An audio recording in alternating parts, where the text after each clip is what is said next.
آپ جو یہاں مسجد نبی صلی اللہ علیہ وسلم میں جماعت کے ساتھ سلام پڑھ رہے ہیں، یا نبی سلام علیکم، جی جی ماشاء اللہ رب العالمین نے جماعت سے سلام کا حکم دیا، آپ قرآن سے ثابت کر سکتے ہیں؟ نماز کا حکم ہے وَارْكَعُوا مَعَ الرَّاكِعِينَ، رکوع کرنے والوں کے ساتھ رکوع کرو، سمجھ گئے؟ نماز نبی علیہ الصلوۃ والسلام نے جماعت سے نماز پڑھنے کا حکم دیا، سلام جماعت سے پڑھنے کا حکم دیا، آپ ثابت کر سکتے ہیں کسی حدیث سے؟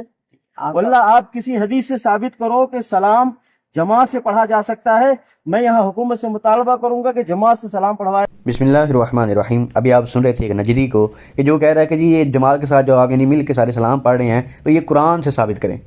اچھا، ان کو یہ نہیں معلوم کہ کسی بھی چیز کا جو حکم ہوتا ہے اس کے لیول کی دلیل دی جاتی ہے۔ اگر کوئی چیز فرض ہے تو اس کی فرضیت کی دلیل جو ہے وہ نص قطعی سے قرآن سے دی جائے گی، یا ایسی دلیل دی جائے گی کہ جو اس کی فرضیت کو ثابت کرے، فرضیت کو۔ اور ایسے ہی جو چیز واجب ہوگی تو اس کے لیول کی دلیل دی جائے گی۔ اگر کوئی چیز مستحب ہے، سنت موقع ہے یا غیر موقع ہے، تو ہر چیز جو ہر حکم ہے کسی چیز کا، کسی عمل کا جو حکم ہے تو اس حکم کے مطابق اس لیول کی دلیل دی جاتی ہے، نہ کہ یہ بس منہ اٹھا کے کہہ دیا جائے جی قرآن سے ثابت کریں۔ اچھا، یہ جو تم نے لار مال پہنا یہ قرآن میں کہاں لکھا ہے؟ اس پر یہ کہیں گے جی یہ تو دنیا کا سامان، سے آپ دین سے کمپیئر نہ کریں۔ اچھا، یہ جو تم مدرسے بناتے ہو، یہ جو تم ختم بخاری کی محفلیں کرتے ہو اور یہ ساری چیزیں جو ہیں یہ قرآن سے دکھاؤ، تو یہ دین سمجھ کے کرتے ہو نا، کہ یہ بھی دنیا سمجھ کے بس کر رہے ہو۔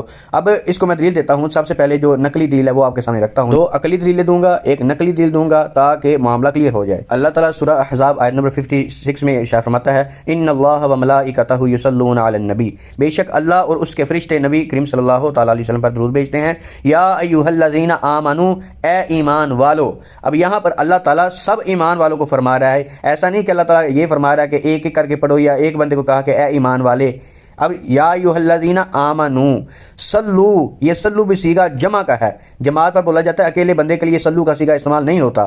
علیہ وسلموا، یہ سلموا کا صیغہ بھی جمع کا ہے اور یہ بھی اکیلے بندے کے لیے استعمال نہیں ہوتا۔ تسلیما، اسلام بھی پڑھو۔ تو ثابت ہوا کہ اللہ تعالیٰ نے سب کو حکم دیا ہے، اگر سب مل کر بھی پڑھیں تب بھی قبول ہے درود اور سلام، اگر کوئی اکیلے اکیلے پڑھے تب بھی قبول ہے، کوئی دو بندے بھی پڑھیں تب بھی قبول ہے، کسی کیفیت میں بھی پڑھیں، لیٹ کر پڑھیں، بیٹھ کر پڑھیں، کھڑے ہو کر پڑھیں تب بھی قبول ہے۔ اب اس نجدی کو ایک الزامی جواب دوں گا۔ سورہ حج آیت نمبر 29 سے اللہ تعالیٰ ارشاد فرماتا ہے، ثم لیقضوا تفثہم، پھر انہیں چاہیے کہ اپنی میل کچیل اتاریں، ولیوفوا نذورہم، اور اپنی منتیں پوری کریں، وَلْيَطَّوَّفُوا بِالْبَيْتِ الْعَتِيقِ، اور اس آزاد گھر کا طواف کریں۔ یہ وَلْيَطَّوَّفُوا یہ صیغہ بھی جمع کا ہے۔ اب مولوی صاحب کیسا کرتے ہیں کہ سب لوگوں کو سائڈ لگا کے کہتے ہیں جی مجھے اکیلے کو طواف کرنے دیں، کیونکہ اجماع کے ساتھ طواف نہیں ہوگا، سب جب طواف کر رہے ہوں گے تو طواف نہیں ہوگا۔